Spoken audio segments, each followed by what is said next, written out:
Federal troops, the National Guard, has been called in within our borders. And they should be. Yeah. And they should be. Does it feel like the right time for a big military parade, though, too?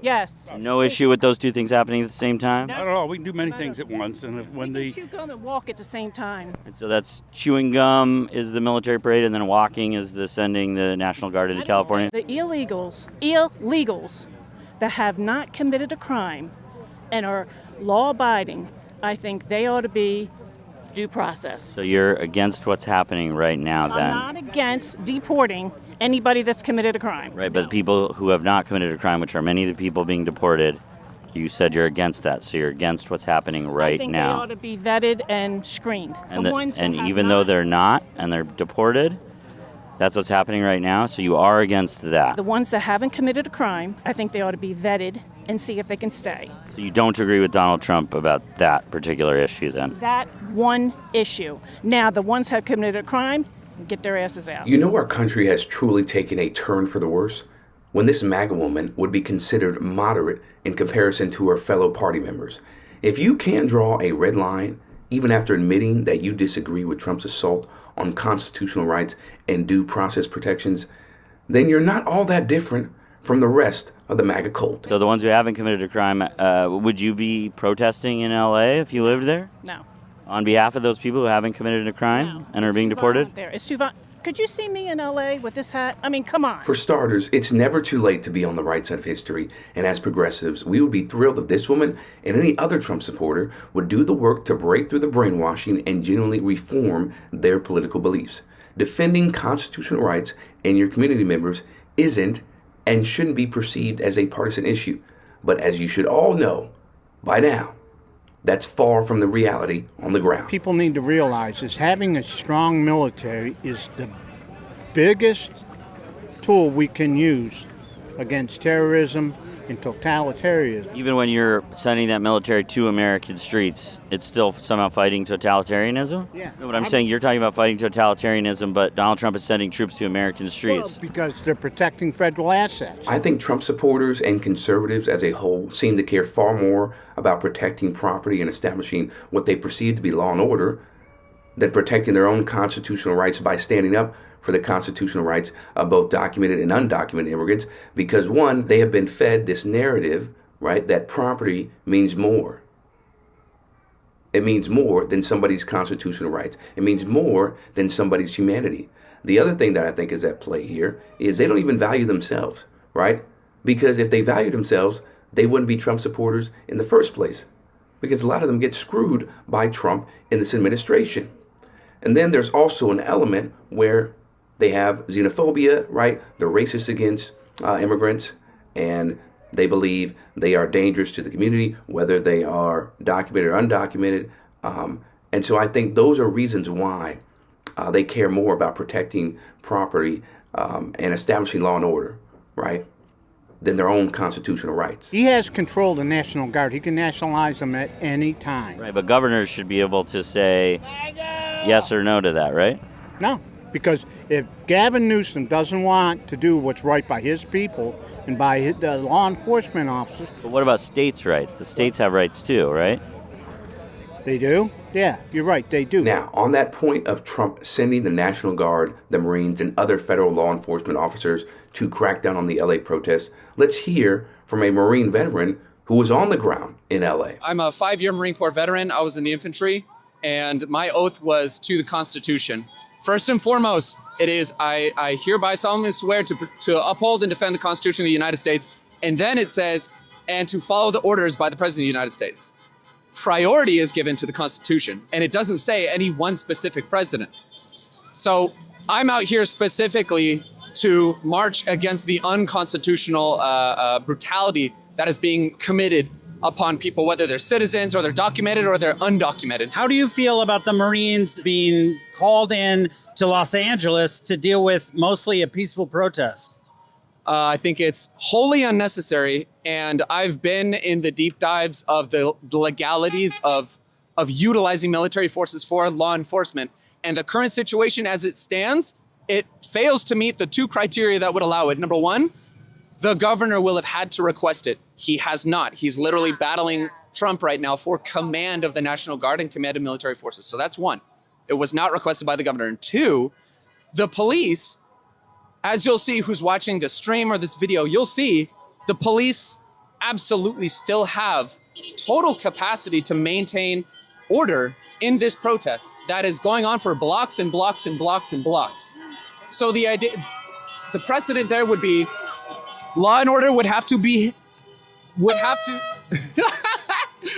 had to completely disintegrate for the federal government to say, all right, the county of Los Angeles, city of Los Angeles has gone completely Mad Max. We now have no other choice but to send in the Marines. They're great, they're wonderful. Right, but those two criteria have not been met. So using Marines in such an egregious and such a morally defunct way is abhorrent to me. It's very apparent that the Trump administration is using the media, both through their own posts, interviews, etc., as well as legacy outlets like Fox, to manipulate the reality of the LA protests to conceal all of the legally questionable stuff they're getting up to.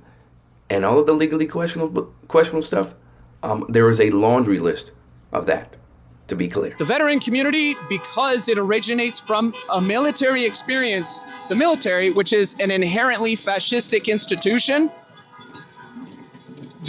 we were conditioned to be nationalist. We were conditioned to be anti-Arab. We were conditioned to have disdain for protesters, for students, for people who are just trying to ensure and secure their civil liberties. That's what's conditioned into us, right? So there are a lot of veterans out there who, after leaving service, they continue on with that because they want to uphold the system. They want to uphold the status quo that they've already committed a certain amount of time of their life to.